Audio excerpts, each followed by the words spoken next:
तो बच्चे I think आप समझ रहे हैं डलहौजी के शासनकाल में क्या क्या काम किया गया। लॉर्ड डलहौजी के शासनकाल में बहुत सारे काम थे जो हम आपको बता रहे हैं। डलहौजी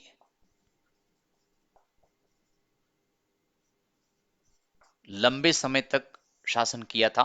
इसके शासनकाल की तमाम चीजें जो आपको हमने बताया है, जिसमें आपको बताया किस तरह डलहौजी के शासनकाल में 1852 में सेकेंड बर्मीज वार लड़ा गया। द्वितीय बर्मा युद्ध में बर्मा का किंग हार गया। डलहौजी ने लोअर बर्मा जिसे पेगू कहा जाता था, लोअर बर्मा के नाम से भारत में डलहौजी ने मिला लिया था। बर्मा के ऊपर लड़ाई क्यों थोपा डलहौजी ने? बर्मा में ब्रिटिश कंपनी के व्यापारियों ने अपनी सरकार डलहौजी को इंटीमेट किया कि बर्मा में उसके व्यापार को बड़ा नुकसान किंग कर रहा है। इस वजह से बर्मा के किंग के ऊपर डलहौजी ने 1852 में मर्तबान से लड़ाई थोप दिया। बर्मा हार गया। लोअर बर्मा पेगू को ब्रिटिश इंडिया में शामिल कर लिया और इसी तरह से डलहौजी ने 16 अप्रैल 1853 को पहली रेलगाड़ी बंबई के बोरी बंदर से थाने के बीच में 34 किलोमीटर या 21 मील की दूरी की चलाया, जिसमें 14 डिब्बे लगे थे, 400 यात्री पैसेंजर बैठे थे। साहिब सिंधु सुल्तान 3 इंजन थे। भोलुद गार्ड इसका ड्राइवर भी कह सकते हैं, गार्ड भी कह सकते हैं। रेलवे ट्रेन का नाम, पहली रेलवे पैसेंजर ट्रेन का नाम ब्लैक क्वीन था या डेक्कन ओडिसी भी कहते हैं। डलहौजी के शासनकाल में यह ट्रेन चली थी। आपको बताएं बच्चों, 2003 में रेलवे ने 150 साल मनाया था। इस उपलक्ष्य में अटल बिहारी वाजपेयी की सरकार थी। उन्होंने सेम टाइम पर बॉम्बे से थाने के बीच में डेक्कन ओडिसी नाम की एक रेलवे ट्रेन फिर से बॉम्बे से थाने के बीच में स्टार्ट किया है, इसी मेमोरी में कि 150th ईयर्स के नाम पर। इसलिए ब्लैक क्वीन को डेक्कन ओडिसी भी कहते हैं, क्योंकि अटल बिहारी वाजपेयी की सरकार ने 2003 में 150th ईयर्स ऑफ रेलवे के उपलक्ष्य में डेक्कन ओडिसी नाम की रेलवे ट्रेन बॉम्बे से थाने के बीच में चलवाई थी। तो यह इंडिया में एक ऐतिहासिक कदम था। डलहौजी के शासनकाल में रेलवे ने खूब डेवलपमेंट किया है बच्चे।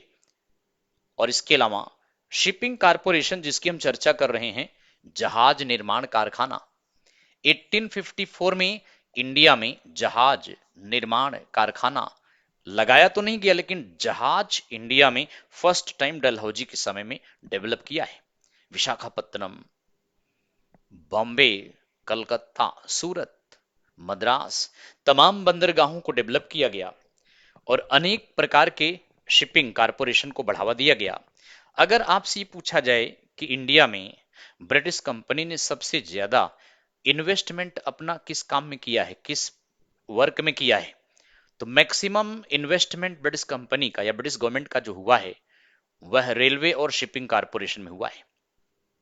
चूंकि रेलवे का जितना भी मटेरियल था इंग्लैंड से बनकर आता था। इंग्लैंड में आप जानते हैं पहली रेलवे ट्रेन 1825 में चला था, इंग्लैंड में 1825 में चला था, इंडिया में 1853 में चला। डलहौजी के शासनकाल में रेलवे और शिपिंग कारपोरेशन खूब डेवलप किया है। अगर ब्रिटिश कंपनी ने या ब्रिटिश गवर्नमेंट ने इंडिया में किसी चीज में इन्वेस्टमेंट किया है तो रेलवे और शिपिंग कारपोरेशन ने सबसे ज्यादा पैसा लगाया। शिपिंग कारपोरेशन आने के बाद ब्रिटिश कंपनी का स्टीम इंजन आने के बाद ब्रिटिश कंपनी को ट्रेड में काफी स्मूथली काम होने लगा। जहां 2 से 4 दिन एक बंदरगाह से दूसरे बंदरगाह पर जाने लग जाता था, वहां कुछ ही घंटों में ये शिपिंग कारपोरेशंस इतनी तेजी से चलते कि एक दूसरे बंदरगाह पर पहुंच जाते थे। तो इस तरह से बच्चों डलहौजी के शासनकाल में सबसे बड़ा अचीवमेंट रेलवे और शिपिंग कारपोरेशन था। आइए आगे देखते हैं। डलहौजी के शासनकाल में बच्चों इसी समय 1853 में, 1854 भी लिख सकते हैं क्योंकि काम स्टार्ट किया था टेलीग्राम लाइन।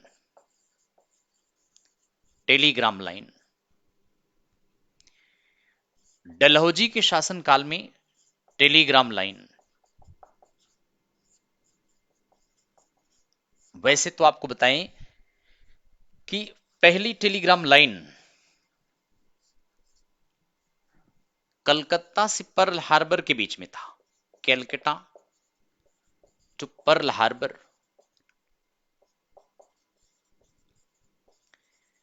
यह भी कैलकटा में है। ध्यान दीजिएगा, बड़ा माइनर पॉइंट बता रहे हैं आपको। कलकत्ता से पर्ल हार्बर के बीच में पहला टेलीग्राम लाइन बिछाया गया था। इसको जानते हैं इंट्रा स्टेट कहते हैं। इंट्रा स्टेट का मतलब होता है एक ही राज्य में दो स्थानों के मध्य में। इंट्रा स्टेट का मतलब एक राज्य के दो स्थानों के मध्य में, एक राज्य के दो स्थानों के मध्य में। तो पहला टेलीग्राम लाइन, इसलिए हमने आपको ये दोनों लिखा है। इंट्रा स्टेट अगर पूछे तो कलकत्ता से पर्ल हार्बर के बीच में फर्स्ट टेलीग्राम लाइन डलहौजी ने स्टार्ट किया था। लेकिन ये जो हमने दिया है इस समय बच्चों, कलकत्ता से आगरा के बीच में इंटर स्टेट रहेगा। ये इंटर स्टेट तो आप जानते हैं, दो राज्यों के मध्य में। अगर आपसे पूछा जाए कि फर्स्ट टेलीग्राम लाइन, चॉइस में ये दिया हो इंट्रा स्टेट तो यही लगाइएगा, इंटर स्टेट तो ये लगाइएगा, लेकिन कुछ भी न दिया हो, फर्स्ट टेलीग्राम लाइन कलकत्ता से आगरा के बीच में लगाएं, चूंकि यही ज्यादा मान्य है। कलकत्ता से आगरा के मध्य में पहली टेलीग्राम लाइन, इसी को आप लगाएंगे।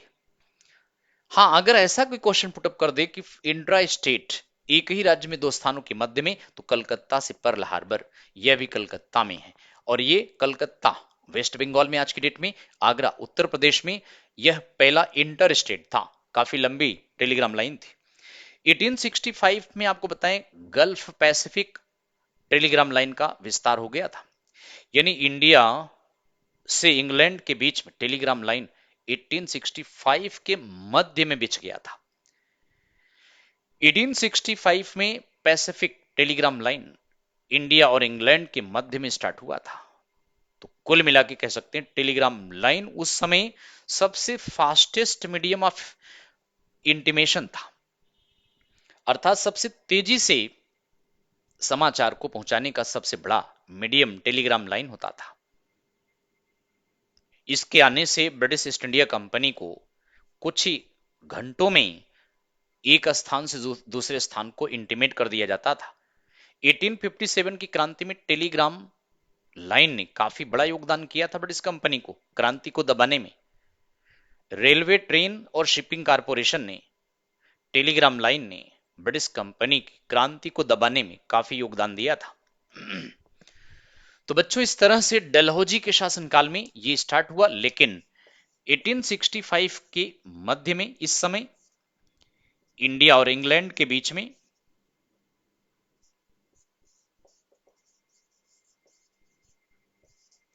टेलीग्राम लाइन स्टार्ट हो गई थी।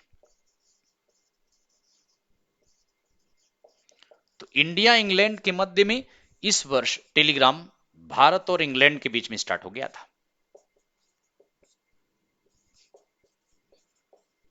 इसको गल्फ टेलीग्राम लाइन भी कह सकते हैं, जो इंडिया से इंग्लैंड को जाता था। लेकिन इस समय तक बच्चों, अगर और बात हम करें तो 1854 की बात है, डलहौजी ने पब्लिक वर्क्स डिपार्टमेंट की स्थापना किया था। पब्लिक वर्क्स डिपार्टमेंट, इसको शॉर्ट में पीडब्ल्यूडी भी कहते हैं। हिंदी में इसको लोक निर्माण विभाग कहते हैं,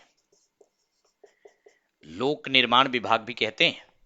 तो पीडब्ल्यूडी 1854 में स्टार्ट किया था डलहौजी ने। अर्थात आपको अगर बताएं तो कलकत्ता से पेशावर के बीच में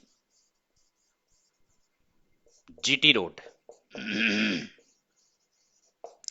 grand trunk road, grand trunk road, ये डलहौजी ने फिर से तैयार कराया था।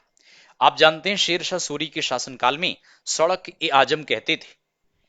जीटी रोड को बच्चे शेर शाह सूरी ने बनवाया था कलकत्ता से पेशावर के बीच में। इसको सड़क ए आजम कहते थे, सड़क ए आजम। इसको शेर शाह ने बनवाया था। तो शेर शाह सूरी ने सड़क ए आजम नामक यह सड़क बनवाई थी। शेर शाह सूरी मार्ग भी कहते हैं।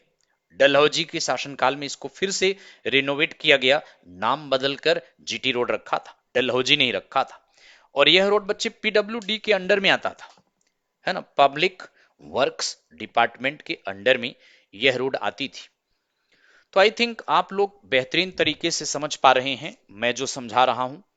अगर आपसे पूछा जाए कि पीडब्ल्यूडी की स्थापना किसने किया था, तो बच्चों ध्यान रखिएगा, डलहौजी के शासनकाल में डलहौजी ने पीडब्ल्यूडी की स्थापना किया। आज भी यह डिपार्टमेंट इंडिया में काम कर रहा है। यह वही डिपार्टमेंट है जो डलहौजी ने स्टार्ट किया था। तो चलिए इससे आगे की तरफ ले चलते हैं आपको, और आगे के पॉइंट्स में अदर पॉइंट्स डलहौजी के शासनकाल में आप देखें तो काफी काम किया था इसने। सबसे ज्यादा कार्य इसी के समय में हुआ है। इसने बच्चे पोस्टल सिस्टम स्टार्ट किया था, डाक सिस्टम जिसको कह सकते हैं। 2 पैसे का टिकट यानी आधे आने का टिकट पहले लगता था। हाफ एन आना यानी एक आना में जानते हैं कितने पैसे होते हैं? 2 पैसे ना। एक आना में 4 पैसे, आधे आने 2 पैसे। तो डलहौजी के शासनकाल में 1854 में पोस्टल या इसको डाक सिस्टम भी कह सकते हैं, पोस्टल सिस्टम, डाक व्यवस्था प्रारंभ किया। किसने बच्चे? डलहौजी ने डाक सिस्टम स्टार्ट किया था। वैसे तो अगर आप देखें तो इंडिया में प्रथम पोस्ट ऑफिस बकुला पोस्ट ऑफिस बॉम्बे में डलहौजी के शासनकाल में स्टार्ट हुआ था। लेकिन पहला डाक टिकट कहां से जारी किया? तो कराची से जारी किया था। हाफ एन आना, आधे आने यानी 2 पैसे का टिकट जारी किया गया था। पहला पोस्ट ऑफिस बच्चे अगर पूछा जाए, फर्स्ट पोस्ट ऑफिस, तो बकुला पोस्ट ऑफिस। यह इंडिया में पहली पोस्ट ऑफिस थी। बॉम्बे महाराष्ट्र में डलहौजी के शासनकाल में स्टार्ट किया गया था। क्या नाम है? बकुला पोस्ट ऑफिस।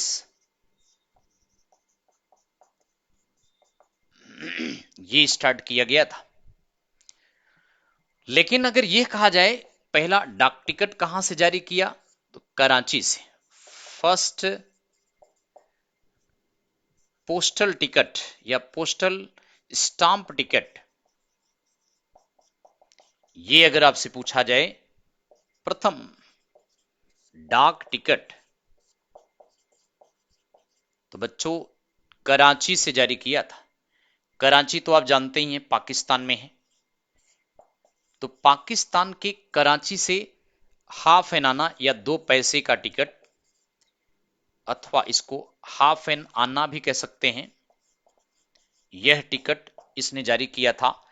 लेकिन पोस्ट ऑफिस, पहला पोस्ट ऑफिस बकुला पोस्ट ऑफिस लगाइएगा। इस टिकट पर क्वीन का चित्र होता था।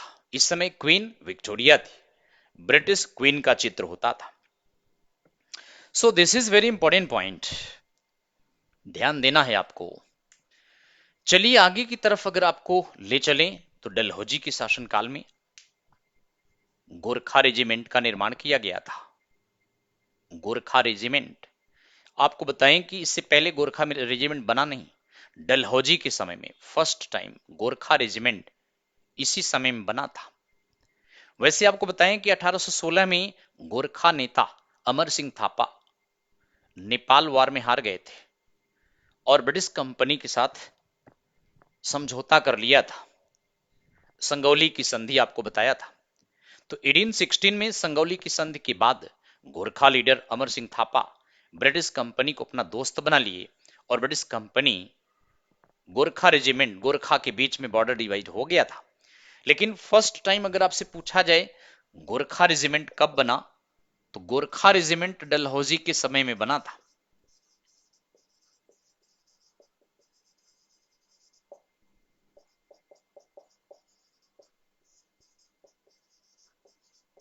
गोरखा रेजिमेंट यह डलहौजी के शासन काल में बनाया गया था और ये गोरखा लोग बड़े लड़ाकू थे बच्चों, बेहद लड़ाकू थे। तो आगे अगर आप देखें तो डलहौजी शिमला में एक शहर बसाया गया है, हिल स्टेशन है डलहौजी। ये आप शायद गए हो शिमला के पास हिमाचल प्रदेश में, शिमला के पास हिमाचल प्रदेश में डलहौजी यह एक हिल स्टेशन। तो बच्चे यह एक हिल स्टेशन है, इसको डलहौजी ने स्थापित किया था अराउंड इसी के आसपास। और आपको बताएं कि डलहौजी ने ही शिमला को समर कैपिटल बनाया, शिमला को समर कैपिटल यानी ग्रीष्मकालीन राजधानी बनाया था।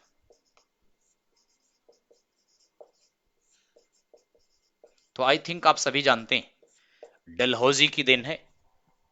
और यही नहीं बच्चे, डलहौजी ने आर्मी हेडक्वार्टर शिमला ले गया, आर्मी हेडक्वार्टर।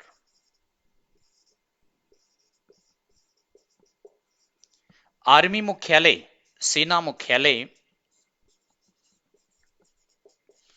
ये पूछा जाए तो शिमला ले गया था। तो यह भी ध्यान रखें डलहौजी ने आर्मी हेडक्वार्टर कहां से शिमला ले गया, कैलकाटा से, फ्रॉम कैलकाटा टू शिमला। तो पहले यह कलकत्ता में था, अफगानिस्तान पर रशिया का बढ़ते दबाव की वजह से आर्मी हेडक्वार्टर शिफ्ट करके शिमला लाया गया। एक काम और किया था बच्चों, आर्टिलरी हेडक्वार्टर, आर्टिलरी हेडक्वार्टर इसको शिफ्ट करके कलकत्ता से मेरठ ले गया था। यानी तोपखाना, तोपखाना मुख्यालय ये मेरठ में लाया। तो पहले कलकत्ता में था, इसको मेरठ ले गया, बिल्कुल नियरेस्ट पॉइंट पर ले गया जहां से नॉर्थ वेस्ट फ्रंटियर की तरफ आसानी से मूव किया जा सके। सो डलहौजी के शासनकाल की तमाम उपलब्धियां हम आपको बता रहे हैं, जिसे आपको ध्यान देना है, इससे बाहर नहीं आएगा, इसमें सब कवर हो रहा है बच्चे। इतना अगर आप कर लेते हैं तो जितने भी एग्जाम देंगे सब में आपको ये बेहद बेनिफिशियल होने वाला है। अब आप देखें डलहौजी के शासनकाल में शिक्षा में भी सुधार किया गया। 1854 में वुड्स डिस्पैच, वुड्स डिस्पैच बच्चे वुड्स प्रस्ताव आया। डलहौजी के शासनकाल में वुड्स डिस्पैच 1854 में चार्ल्स वुड के नाम पे वुड्स डिस्पैच बना था। Charles Wood board of control के, बोर्ड ऑफ कंट्रोल के अध्यक्ष थे। चार्ल्स वुड को इंडिया में शिक्षा में सुधार के लिए सिफारिश करने के लिए वुड्स डिस्पैच बना था। क्यों जानते हैं? क्योंकि इंडिया में रह रहे अंग्रेजों ने ब्रिटिश गवर्नमेंट से डिमांड करने स्टार्ट किया कि हम तो बेबी बच्चों के साथ यहां पड़े हुए हैं और हमारे बच्चों की शिक्षा वैसी नहीं हो पाती जैसे इंग्लैंड में रह रहे लोगों के बच्चों की शिक्षा होती है। इसलिए चार्ल्स वुड के नेतृत्व में वुड्स डिस्पैच गठित किया गया शिक्षा में सुधार की सिफारिश करने के लिए। चार्ल्स वुड ने पहली बार 3 विश्वविद्यालय कलकत्ता, बॉम्बे, मद्रास बनाने की सिफारिश किया और हर एक प्रोविंस में यानी हर स्टेट में एक शिक्षा एजुकेशनल डिपार्टमेंट बनाने की बात कहा। हर एक जिले में एक सरकारी स्कूल बनाने की सिफारिश किया और जितने भी प्राइवेट स्कूल थे उनको सरकार से अफिलिएट कराने की बात किया, उनको भी ग्रांट दिया जाएगा। आप बताएं कि सब कुछ किया लेकिन इसने प्राइमरी शिक्षा की तरफ फोकस नहीं किया और महिलाओं की शिक्षा की तरफ फोकस नहीं किया था। दो चीज छोड़कर विमेन एजुकेशन की तरफ और प्राइमरी एजुकेशन की तरफ छोड़कर बाकी लेवल के एजुकेशन को काफी फोकस किया था। सो बच्चों, डलहौजी के शासनकाल में ये चार्ल्स वुड के नाम पर, पूरा नाम इनका चार्ल्स वुड है, वुड्स प्रस्ताव बना। सिफारिश क्या थी? एजुकेशनल डिपार्टमेंट, एजुकेशनल डिपार्टमेंट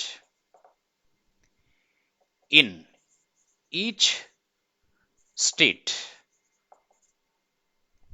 प्रत्येक स्टेट में, प्रत्येक राज्य में, राज्य की कैपिटल में एक शिक्षा विभाग,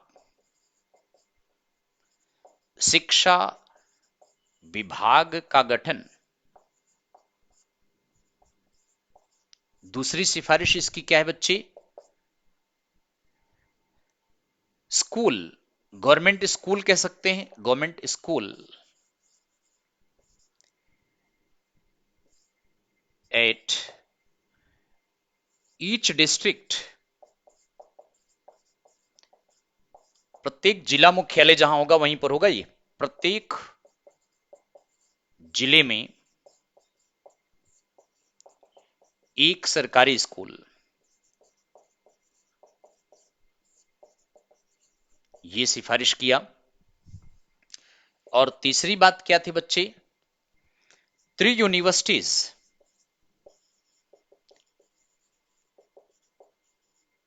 3 यूनिवर्सिटीज इन ईच प्रेसिडेंसी,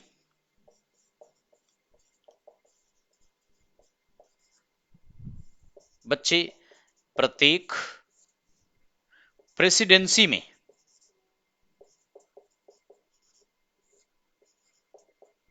एक विश्वविद्यालय, प्रत्येक प्रेसिडेंसी में एक विश्वविद्यालय।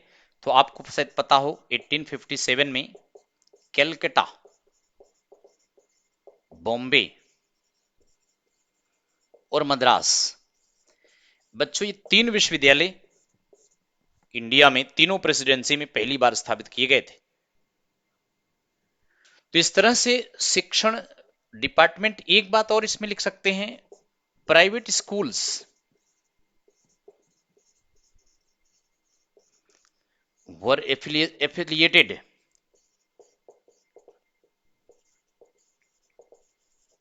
विद गवर्नमेंट स्कूल्स, इनको ग्रांट्स वगैरह दिया जाएगा। यानी प्राइवेट स्कूल को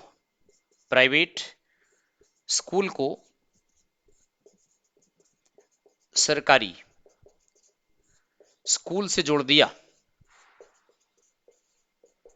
so this is very important point. लेकिन बच्चे दो चीजें सिफारिश नहीं किया था इसमें, याद रखिएगा। एक तो प्राइमरी शिक्षा का कहीं पर, कि प्राइमरी शिक्षा का मतलब जैसे गांव लेवल पर, ब्लॉक लेवल पर शिक्षा के लिए कोई सिफारिश नहीं है, जिला लेवल पर है, प्रांत लेवल पर है, प्रेसिडेंसी लेवल पर है, सरकारी प्राइवेट स्कूल को सरकारी स्कूल से जोड़ने की प्रावधान है, लेकिन महिला शिक्षा और प्राइमरी शिक्षा पर फोकस नहीं था इसका। बच्चों इस तरह से इंडिया में पहली बार, इंग्लैंड के लेवल पर इंडिया में विश्वविद्यालय काम करेंगे।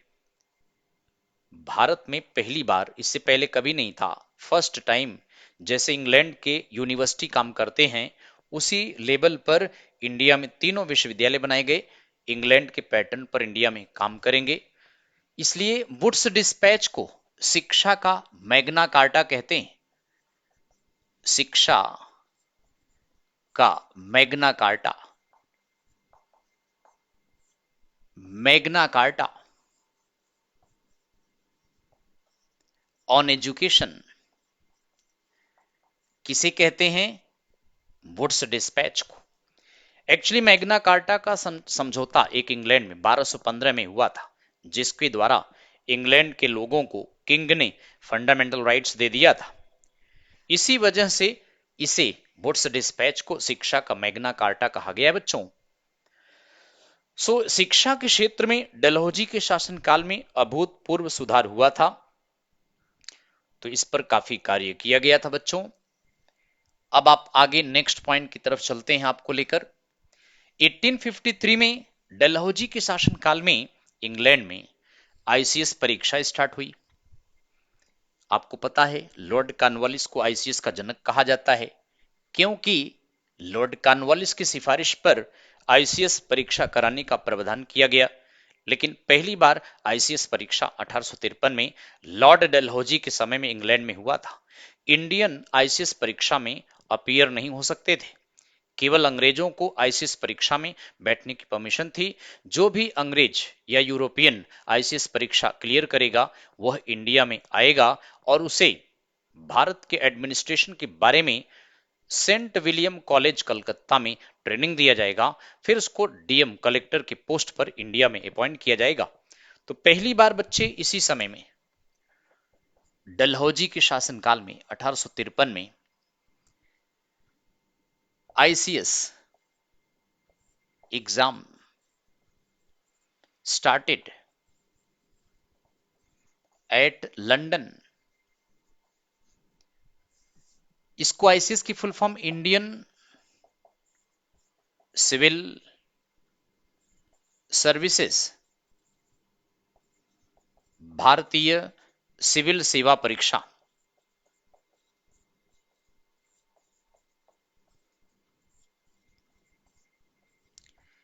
ध्यान दीजिएगा यह परीक्षा लंदन में प्रारंभ हुई थी और इस परीक्षा में केवल अंग्रेज पार्टिसिपेट करेंगे, इंडियंस को परमिशन नहीं था।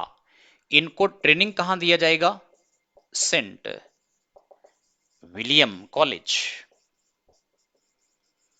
कैलकाटा में ट्रेन किया जाएगा और फिर इनको डीएम कलेक्टर के पोस्ट पर अपॉइंट किया जाएगा। तो यह सिस्टम भी डलहौजी के शासनकाल में 1853 में चार्टर एक्ट के द्वारा लाया गया था। 1853 का जो चार्टर एक्ट था अंतिम चार्टर एक्ट था। बच्चों हर क्षेत्र में इसने काम किया। आपको बताएं डलहौजी के शासनकाल में 1856 में बच्चों इस समय विडो रिमैरिज को लीगलाइज किया था। विडो रिमैरिज लीगलाइज्ड यानी विधवा पुनर्विवाह को कानूनी बना दिया। विधवा पुनर्विवाह को कानूनी बना दिया।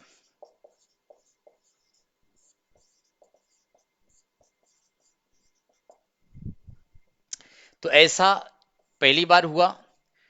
आपको बताएं कि इसको लागू किया था बच्चे, इंप्लीमेंटेड अगर पूछा जाए तो लॉर्ड कैनिंग ने किया था। Implemented bye Lord Canning. Lord Canning ने इसको लागू किया था, लॉर्ड कैनिंग ने इसे लगाया था, लेकिन डलहौजी ने इसको पारित किया था। डलहौजी ने पारित किया, कानून बनाकर इसको पारित कर दिया था। लॉर्ड कैनिंग ने इसको लागू किया था। ध्यान दीजिएगा, बड़ा बारीक पॉइंट है ये। डलहौजी के शासनकाल में एक बिल लाया गया जिसमें इसको कानूनी बना दिया, क्योंकि 1856 में डलहौजी चला गया, इसको लागू नहीं कर पाया, तो लॉर्ड कैनिंग इसका सक्सेसर जो आया, लॉर्ड कैनिंग ने 1856 में अपने शासनकाल में इसको लागू कर दिया। लेकिन अगर यह कहा जाए विधवा पुनर्विवाह के क्षेत्र में किस इंडियन का सबसे बड़ा योगदान है, तो ईश्वरचंद विद्यासागर। ईश्वरचंद विद्यासागर बंगाल के थे।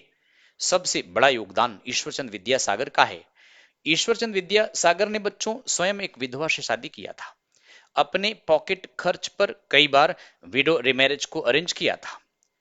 वैसे तो विडो रिमैरिज का सबसे बड़ा योगदान ईश्वरचंद विद्यासागर का है, लेकिन ईश्वरचंद विद्यासागर गरीबों को, डाउन ट्रोडन क्लास पीपल को अपलिफ्ट करने के लिए भी काफी काम किया था। समाज के लोगों के उत्थान के लिए ईश्वरचंद विद्यासागर ने बहुत योगदान दिया था। तो इस तरह से आपको बताएं सबसे बड़ा योगदान इंडियन का ईश्वर चंद विद्यासागर का है। ईश्वर चंद विद्यासागर,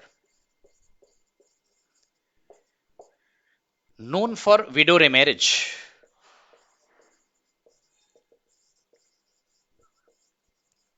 अपने पॉकेट खर्च पर विधवा पुनर्विवाह को मैनेज करवाते थे। विधवा पुनर्विवाह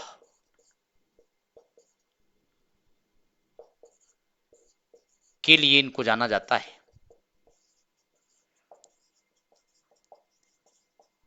तो ईश्वर चंद विद्यासागर बंगाल के थे, बहुत पढ़े लिखे थे, तमाम भाषाओं के ज्ञाता थे। इनका सबसे बड़ा योगदान समाज में व्याप्त इस कुरीति के खिलाफ था, क्योंकि विधवाओं को समाज में सम्मान के साथ जीने नहीं दिया जाता, समाज से उनको दूर रखा जाता था। इन्होंने स्वयं एक विधवा से शादी किया और देन एक नया पैटर्न चालू किया, जिससे लोगों ने विधवाओं के प्रति अपनी नीति बदल दिया, उन्होंने विधवाओं के प्रति अपना भाव बदल दिया, विधवाओं को सम्मान देना स्टार्ट किया। तो डलहौजी का योगदान भी है, जो कानून बनाया ईश्वर चंद विद्यासागर के सपोर्ट से। डलहौजी के शासनकाल में बच्चे 1856 में एक नई बंदूकें लॉन्च किया गया। बंदूकों का नाम था match lock guns. Match lock guns, इनको कहते हैं तोड़दार बंदूकें, या इनको इनफील्ड राइफल्स भी कहते हैं। इनफील्ड राइफल्स भी कहा गया है। इनफील्ड राइफल्स यह भी कहा गया है। इन बंदूकों में चर्बी वाले कारतूस का प्रयोग किया जाता था, यानी ग्रीस कार्ट्रिजेस का प्रयोग किया जाता था। कहा जाता है कि चर्बी वाले कारतूस के गोलियों का कैप गाय और सुअर की चर्बी का बना होता था, जिसको दांत से छीलकर बंदूक में फिलअप करके इसको चलाया जाता था। तो इस तरह से पहली बार डलहौजी ने 1856 में मैच लॉक गन्स स्टार्ट किया। अफवाह फैल गई कि चर्बी वाले कारतूस की गोलियां इसमें प्रयोग की जाती हैं। गाय सुअर के फैट का बना होता था। हिंदू मुसलमान नफरत करने लगे, जिसकी वजह से 1857 की क्रांति हुई। तो बच्चे 1857 की क्रांति जब हुई तो लॉर्ड डलहौजी जा चुका था। लॉर्ड डलहौजी के स्थान पर आप सभी जानते हैं लॉर्ड कैनिंग आया था। तो next governor general Lord Canning, जिसके शासनकाल में 1857 की क्रांति हुई थी। तो बच्चों डलहौजी ने ये तमाम काम किए हैं। आई थिंक आपको समझ में आया होगा और ये सारे पॉइंट्स बेहद इंपॉर्टेंट हैं। लॉर्ड कैनिंग इसके बाद 1856 से 1862 तक लॉर्ड कैनिंग था। इसके समय में 1857 की क्रांति हुई थी, रिवोल्ट ऑफ 1857। हला 1857 की क्रांति से पहले पाइका विद्रोह 1817 में उड़ीसा में हुआ था। किसी एक बालक ने पहले पूछा था, तो मैंने बताया था पाइका विद्रोह उड़ीसा में पाइका लोगों ने अपने किंग के प्रति सम्मान जाहिर करने के लिए, क्योंकि किंग वहां उड़ीसा के किंग के अगेंस्ट में ब्रिटिश गवर्नमेंट तमाम बाउंडेशन लगा दिया था। किंग के सम्मान के लिए पाइका लोगों ने 1817 में उड़ीसा में ब्रिटिश कंपनी के खिलाफ भयंकर विद्रोह किया था। इसे ब्रिटिश गवर्नमेंट के काल में हुए सबसे बड़ा विप्लव कहा जाता है। हालांकि उसको दबा तो दिया था, लेकिन अंग्रेजों को नाको चने चबाने पड़े थे। पाइका विद्रोह को वर्तमान बीजेपी गवर्नमेंट ने फर्स्ट वार ऑफ इंडिपेंडेंस का स्टेटस दिया है। पहले इसी को मानते थे, लेकिन बीजेपी गवर्नमेंट 2014 में आई तो उसने पाइका विद्रोह को एनसीईआरटी में फर्स्ट वार ऑफ इंडिपेंडेंस, प्रथम स्वतंत्रता संग्राम का स्टेटस दिया था। तो बच्चों इस तरह से लॉर्ड कैनिंग के शासनकाल में 1857 का विद्रोह हुआ। इस विद्रोह के समय में लॉर्ड कैनिंग भारत में गवर्नर जनरल था। ब्रिटिश क्वीन इंग्लैंड की महारानी उस समय विक्टोरिया थी। और इंग्लैंड का प्राइम मिनिस्टर उस समय पामस्टोन था। इंडिया में मुगल एम्परर बहादुर शाह जफर था। क्रांति के तमाम कारण हैं जिसको हम आपसे नेक्स्ट क्लास में डिस्कस करेंगे। तो आई थिंक आपको ये पॉइंट समझ में आए होंगे